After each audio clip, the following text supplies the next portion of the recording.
Good morning, everyone. Welcome to another episode of To The Point. Today's topic of discussion is eco-sensitive zones. First of all, let's see why is it in the news. The Haryana government has proposed that an area of 1000 meters around the Sukhna Wildlife Sanctuary on the Haryana side will be delineated as an eco-sensitive zone. Now let's discuss what are eco-sensitive zones, that is ESZ. Eco-sensitive zones or ecological fragile areas are areas within 10 kilometers around protected areas, national parks and wildlife sanctuaries. ESZs are notified by MOEFCC, Government of India under Environment Protection Act 1986. The basic aim is to regulate certain activities around national parks and wildlife sanctuaries so as to minimize the negative impacts of such activities on the fragile ecosystem encompassing the protected areas. Now moving on to significance of eco-sensitive zones. Minimize the impact of development activities. To minimize the impact of urbanization and other developmental activities, the areas adjacent to protected areas have been declared as eco-sensitive zones. In situ conservation. ESZs help in situ conservation, which deals with conservation of an endangered species in its natural habitat. For example, the conservation of the one-horned rhino of Kaziranga National Park, Assam. Minimize forest depletion and man-animal conflict.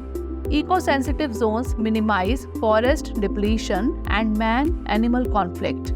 The protected areas are based on the core and buffer model of management, through which local area communities are also protected and benefited. Minimize the negative impact on the fragile ecosystems. The purpose of declaring eco-sensitive zones around protected areas is to create some kind of a shock absorber for the protected area.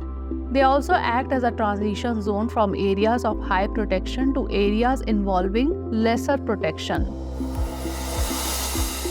Now let's discuss about challenges and threats to eco-sensitive zones.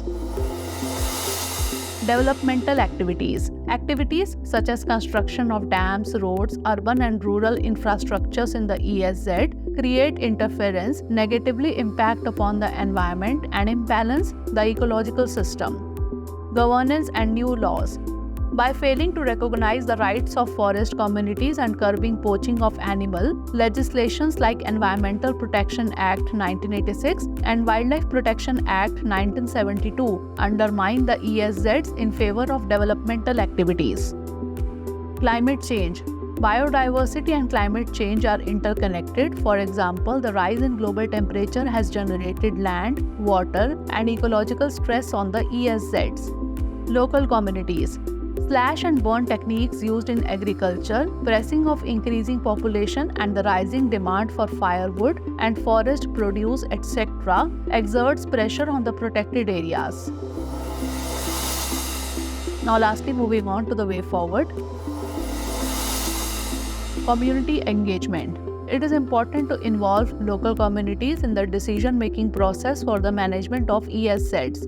This can be done through the formation of community-based organizations such as user groups or conservation committees that are responsible for managing and protecting the resources found in these areas.